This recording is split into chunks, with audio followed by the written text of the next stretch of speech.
All right, welcome everybody to the Mathews Pro Am here in Metropolis, Illinois. We are here at the beautiful Fort Massac State Park. You can see in the background there that water, that is the Ohio River. And we are about to get started with the Delta McKenzie ASA Pro Pressure Point Shoot Downs. Welcome everybody to the Competition Archery Media broadcast booth. Nathan Brooks, I'm PJ Riley. Nathan, we just talked about the weather here. What did we say it was? It says it's 92 degrees, but a heat index of 105. So we have if my math is right, that's 13 degrees of it feels like it's hotter. So it is, yes, unbelievably hot. If you see us sweating here, that is why. We do have a little bit of air movement, which the shooters probably won't mind because it's not bad enough to affect that. No. But Nathan, so we're out here for the finals. This is the shoot downs where we have our top five in each of the divisions. But talk about where we were the last 2 days because it was a different facility. Yeah, so we were over at the range, which I'm trying to Mermit Lake. Mermit Lake, that's it. Sorry about that. We're over at Mermit Lake, and they have some really good challenging courses over there. It's flat, as we would expect for farm country to be, but the thing about it is it's super challenging because depth perception is hard for the guys that are judging yardage, which is what we're going to see here right off the bat. And for the known classes, they have the ability to really stretch the distance, so that makes it challenging as well. And it's been fun. This heat obviously takes things to a different level too. All kinds of stuff happening. Absolutely. Well, all right, let's go check out the standings of our first class. Senior Pro is going to be our first division up. So, Nathan, run through that leaderboard for us. Well, no stranger to the top there is Jeff Hopkins at 418, and our favorite commentator, with the exception of you, PJ, Darrin Christenberry at 414. Brian LuAllen comes in at 411, right on their heels, and Tony Tazza, who is typically always in this top five shoot-off, at 408, and Joe Pitt rounds out the top five at 405. Yeah, it was a tight race they had there in the woods. Darrin Christenberry, as you mentioned, always sitting here, shot his best score ever, one-day score as a lefty, 214 he shot today, so he is killing it, and we are definitely excited to see him in the finals. But Nathan, let's talk about now, so this is an unknown distance. So the guys were just out judging. Explain what that means to folks. So they don't know the distance to the target, so what they're having to do is evaluate each target and figure out the distance to that target. And basically for every yard that they miss, depending on how far it is, but kind of on average, it's about an inch of miss per yard. So when you get to 45 and over, it's more like an inch and a half at the speed that they're shooting. So they have to get really, really close on the yardage, and they also have to be able to play the target to their judging. So what that means is if they're not certain about the yardage, they're going to want to get the highest score they possibly can, so they're going to play it for a 10 ring. Yeah. But they really want that 12. Yeah, and so like you mentioned, and in ASA, the max distance is 50-ish. A little wiggle room there. Yep. We see some 51s, maybe a 52. But yeah, we don't know the distance of any of these targets. But yeah, 0 to 50 yards, they're guessing. Yes, yeah. It's an educated guess, but they are guessing, and some of these guys are as good of yardage judgers as they are archers. Yeah. They're extremely good at it. So. All right, Nathan. Well, we definitely want to get to the action right away, so we're going to go to the third member of our team, Brandon Reyes. Bring out our archers. All right, ladies and gentlemen, it's time to get started this afternoon. The first division we're going to be competing this afternoon is the Senior Pro Division. So let's meet our top five competitors. The number 5 qualifier from Windsor, Virginia, shooting for Hoyt, Joe Pitt.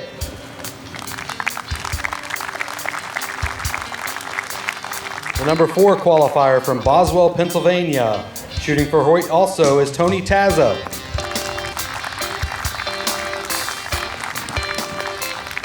The number 3 qualifier from Bedford, Indiana, shooting for PSE, Brian LuAllen.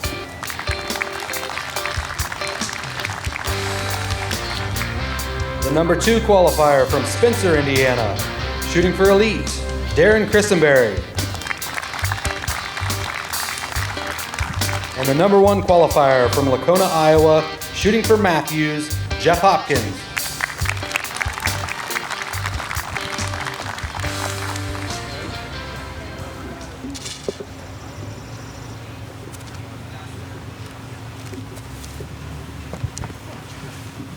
Thank you, Brandon. All right, gentlemen.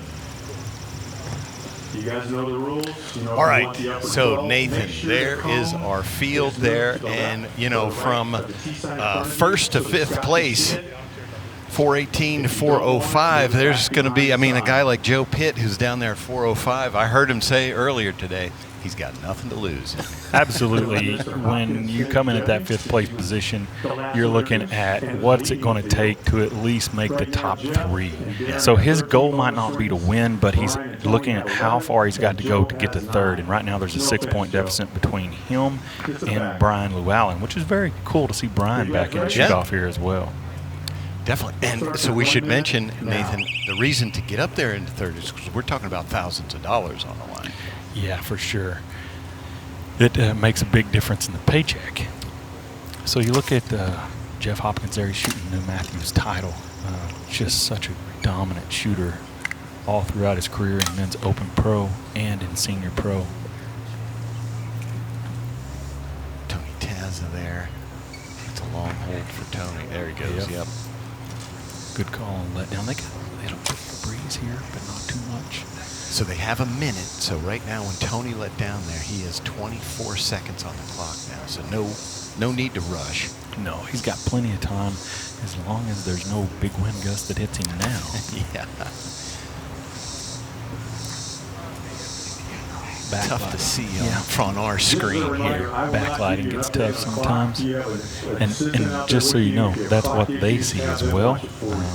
They're looking back into that distance over there, and so sometimes that skylight gets in your vision, and so it makes it difficult to really pinpoint where you're trying to aim. And these guys can't see these rings, especially in the senior class now.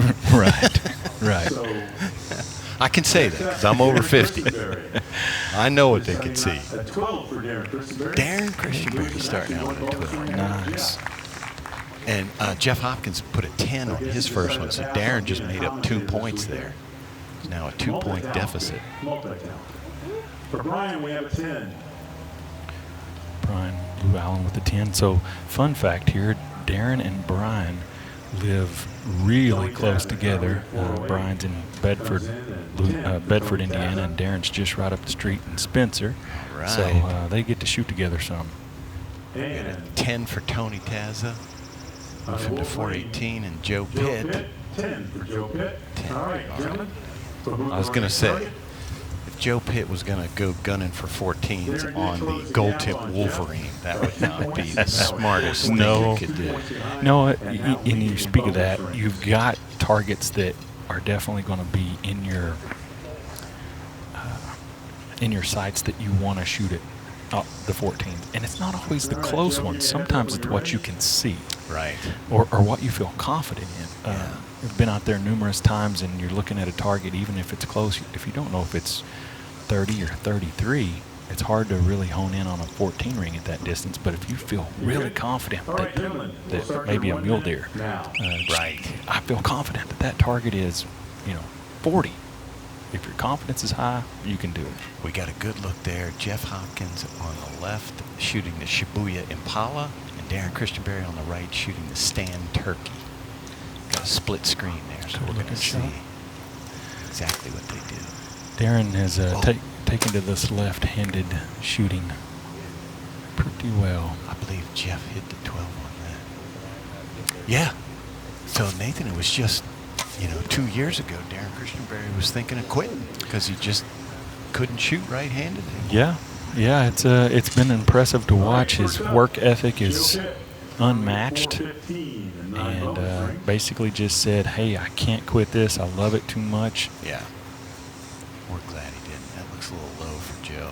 Yeah. 5, just underneath that. In that shot, he just didn't look like he had the pin where he wanted it to go. You could kind of see it in his follow-through. Coming around here now to our leader. I'm pretty sure he smoked this one. Oh, yeah. Yeah. Oh, no doubt. Jeff 99.9% of the time shoots the lowers as Yes, well. he He's does. not an upper guy because No. he's, done this forever, and the lowers is how this game started. And so you can just pretty much expect him to hit the lowers. Christenberry. Oh, Darrin just off. He gave those points back there. And then for Jeff's 12 moves in 6 points behind Mr. Hopkins is now tied again. 434 for 14. Darrin. For Brian. Brian, is it 10? Dead 10 center for 10. So Brian. that, that middle ring there is just the center of the 10 ring, and it doesn't score anything here at the ASA other Right. than just 10 Tony points, Tazza. 10 which is also. part of what. All right, so All right, that's what gentlemen, makes let's this move on to our next ASA so fun as a shooter is, especially when you're judging yardage, you have to make decisions on whether you want to shoot at the 12 or whether you want to try and shoot at the 10, because if your best effort on a particular target and it is going to be 10 points and you're not confident that you have 12 number and all you need to do is shoot a 10, or that's all you want out of the target, then don't risk it. Just aim up there at the middle of the 10. And a lot of times you hit right behind the pin, it goes right in the middle, and then you're aggravated at yourself. I did have that right. I did have it right. I had the number. But that's what makes this fun. Yeah. It's not just aiming It's at not- the middle yeah, of a right. target and saying, I got it right. There's a game to it. And it's risk reward, because that, like we saw Jeff Hopkins on that lower 12, another inch lower, and he's in an 8. Mm-hmm. Brian LuAllen shooting a PSC. I believe is that a Dominator Pro I think or Duo? is Those. that should be a Dominator with the shoot-through riser. Yeah. And as long as I've known Tony Tazza, he shoots Hoyt's probably called that cam lots of different things over the years, but it's a spiral cam to me still. Been around a long time, but it's won a lot of tournaments. All right, first up, Tony Tazza, Little low. currently at 428. Tony Tazza is on the Bo Doodle Panther, 12 for Tony and he Tazza. takes a 12. Trying to get back within 10 points of our leader to go to that 6th and final arrow. Next up, Joe Pitt, looking for a 14, he which went is available in the 14. pro shoot now without even being called. He has that option. That's so close. Just over. It's going to be an 8. Regardless, it didn't matter. You're looking to make a move, so you might as well. You're running out of targets, Yep. so you got to do it. That's right. It was Time an to 8, make a move, though. 428 Well done. on the Shibuya Pop. Jeff Hopkins on the turkey. Jeff Hopkins on the stand turkey. 5 for Jeff Hopkins. Oh, a 5. Look at that. So Darrin's Pretty sure 8 he on that wasn't target. going for Doesn't look Yeah. too bad now. Now what'd he do? Darrin Christenberry. He's on the mule biggest there. target. Oh, A 10. 10. 10 for Darrin.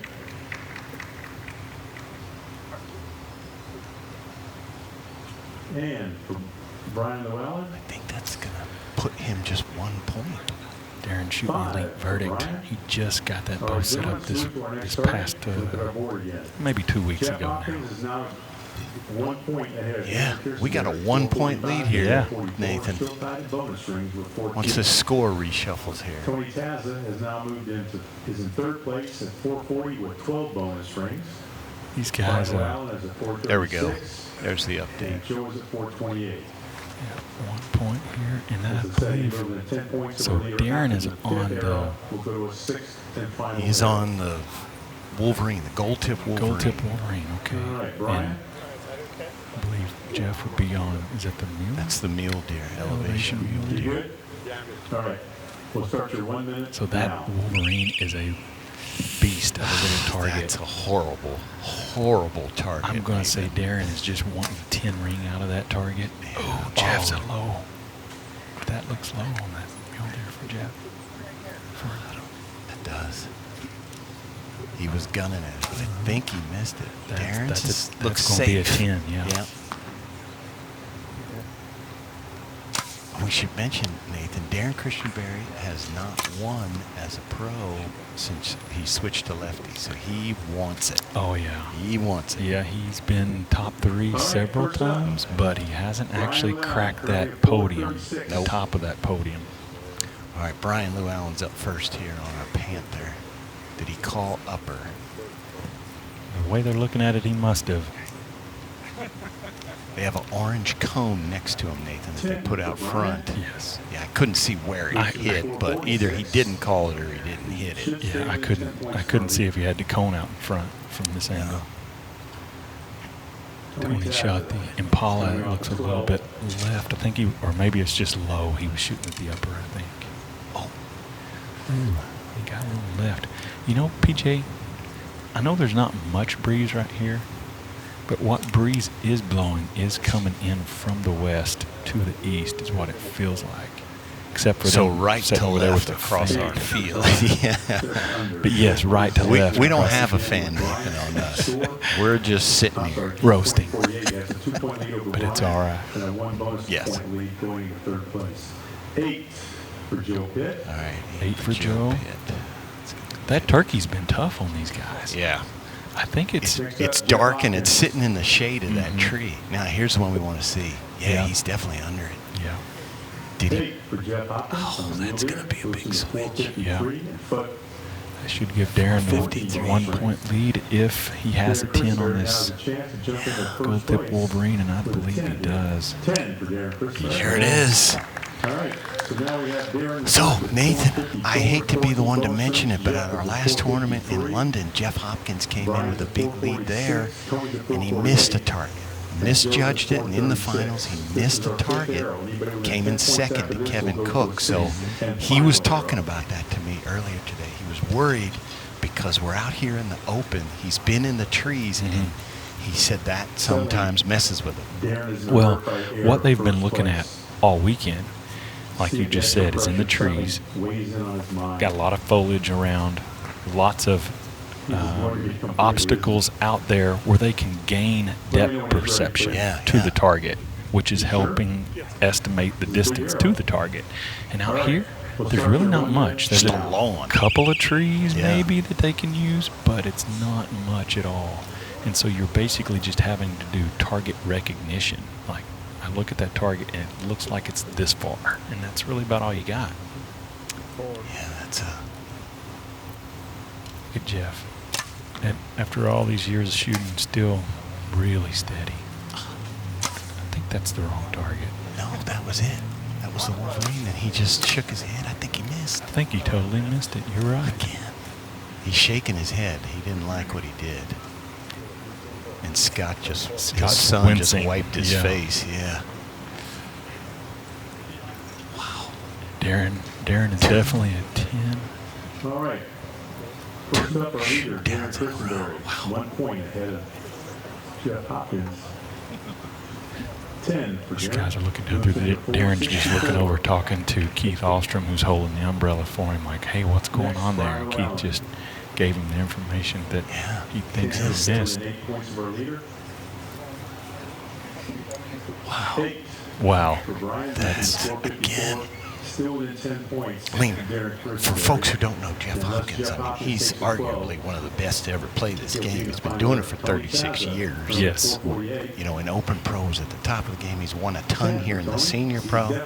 So, to me, that just shows you how it can fool even the best. Yeah. That target is very small, but it's long.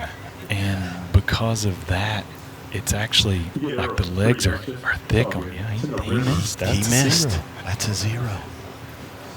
That's just almost unbelievable. So that's going to be a big lead now for Darrin Christenberry. We should mention, Nathan, so we're going into our 6th arrow. So only the archers who are within 10 points of the leader, who is Darrin Christenberry. There you go, 464. So only Darrin, Tony, and Brian LuAllen with that miss, Nathan. Jeff Hopkins is off the board. Wow. He doesn't get to shoot the last arrow. What a change of events. 1 arrow less. Wow. Well, you know, it's never over until it's over. And That's why we shoot the fun. You know, if that would have happened on day 1, and he would have had all the time in the world to what we consider make that back up, you know. But it's a little different here, obviously, at the end. It stings a little more. It stings a little more. Not saying that it that it wouldn't sting even the first day, but it stings a little more here at the end. That's unbelievable. All right, so Nathan, so now what we're doing, we have our last chance archery, last chance arrow. So the guys are bringing out a target. I haven't seen, oh, he's running back to get it. Well, they had it in the ditch. Oh, yeah, they had it hidden. Yeah, They didn't want them to see what it was. And it is. That's Brad back there bringing that up from ASA. Oh, he was getting. Oh, he was getting. Oh, maybe I don't know what he's shooting at. Maybe the mule deer. Okay, we think they're shooting at the mule deer. Sometimes they bring out another target, Nathan, but sometimes they just pick one and they move the shooting Shuffle stick. it. I can see Scott Parrott. You see him there on the screen. Yeah. He has moved the shooting line in front of where they were shooting. And so now these guys will have some time to judge this target before they have to shoot it. So we have Brian 10 points away from Darrin at 454. Tony is 6 points away from Darrin. So Tony would have to hit a 12 ring to force Darrin to hit anything more than a 5. Yeah. Which is just hitting the target. All right. So, Nathan, I know Darrin's turning inside out right now. How about you? Well, How you feel? he's one of my closest friends. Right. So I am really, really excited for him.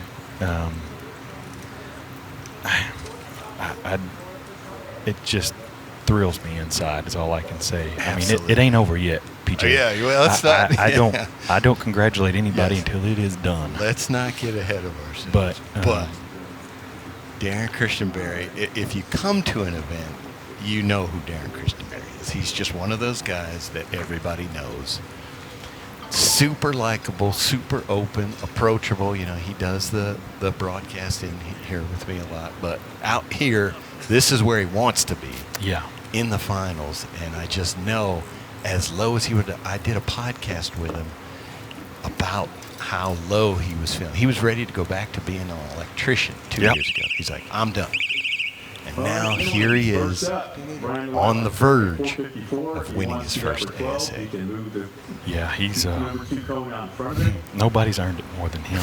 But again, it ain't over yet. It's not over. And we should mention, Nathan, the guy who convinced him to go left-handed was you. Well, he put all the work in. He says that multiple times. He said, Nathan Brooks said, you got to try.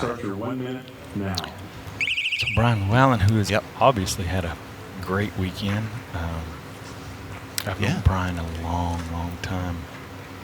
And he's been kind of in and out of archery too, you know, over the years. And it's so good to see him out here. Absolutely. Chance at a podium right here. I mean, he has a podium. Oh, yeah. Just where's it going to be? Going for the 14. For the 14. Just left. Okay. Good play. I mean, what did he have to lose at that point? He's got third wrapped up. So that's going to give him 462, which means Tony just needs a 5 to hang on to second.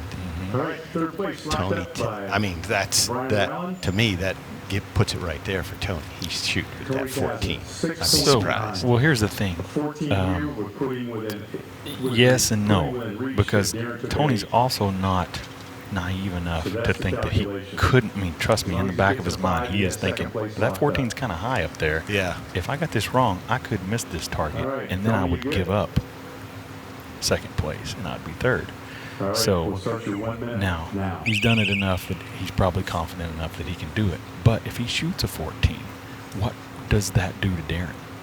You see, you have to look at the pressure that he would put on Darrin. Is it worth him shooting a 14? Is it worth giving up second place to put any pressure on Darrin? Because he would move him to 72, which Darrin would just need a 10. Yes. Or an 8 if he has the bonus rings, which I think he does. Right. Well, that's true. There's a bonus ring there, too. Well. Yeah. And see, he put a number on it that's like, this is the lowest possible number that I can put on this thing and feel like it might be that, but I'm definitely not going to put a high number on it. Yep. And so there we are with 8 points on there for Tony's score. So here we go. 8 points. 466. All he has to do is hit the target. Look at him talking to Mike over there. Mike's always trying to get these guys to do something way out of their comfort zone. When Darrin sits right here, he tells the person, he says, don't listen to him, shoot center 10. That's right. Just get the job done. There's too much that can go wrong. Oh, I'm so excited for him. Let's see him smash it. No, I heard foam. Yeah, that's all we needed. All he needed. You went low, but who cares? That's exactly right. All we needed was Heck foam. yeah. Here's your champion, Darrin Christenberry. Darrin Christenberry Takes gets a win as a left-handed archer who was once a right-handed archer. Not many people can claim that they have won at the professional level as a right-handed and a left-handed archer. And a left-handed. Super, super To cool. do that in senior class, when everything else is falling apart, you can't see, your shoulders hurt. I know. Oh my goodness. I know what that feels Well, like. I bet his wife Christine she's at home, super excited. Absolutely. There's Mrs. Brooks just gave him a big hug. So here we go. There's Brian's last shot. Just left. Tony Tazza. Just low. And then here is the man Who was just we are trying to gonna hit get a him plug. second. And there it is. We see him. He hits center mass. Darrin Christenberry, ASA champion. How does that feel? Gosh, I've been working so hard for this. It means so much to me. And I put in a ton of time. And because of Nathan. And We just talked You about done the work, that. buddy. You done the work. God, it feels good. I made so many changes for London, like shooting a totally opposite bow, different cams, or different mods, different peep, clarifier, different lens, a launcher rest from a fall away, changed my stabilizer setup, and my practice was awesome. And I told Nathan, I said, I got a new game plan this weekend, and I'm going to see it through, target 1 through target 40. And holy crap, here I am. How about that, Darrin? Don't we love it when a plan comes together? It's time to celebrate now. That's right, buddy. Congratulations to you. I know everybody at home has got to be just ecstatic for you. And, man, I can't be more happier for you than, like if you was my child or something. But you're older than me. You're like my dad, so that's great. I know, right? It felt so good to win years ago as a right-hander. And I got to compete with Levi and Dan and Jeff and Jack and all the legends of this game. And then to turn 50, move into the senior pro, and switch from right hand to left hand, and get that excitement and get so close to winning and competing, to finally do it, holy smokes! It's the pay for all the work, and I couldn't be happier right now. All right, Darrin Christenberry, congratulations, senior pro, Mathews Pro Am champ. Folks, don't go anywhere. We will be right back here at Fort Massac with our senior known pro. Don't go anywhere.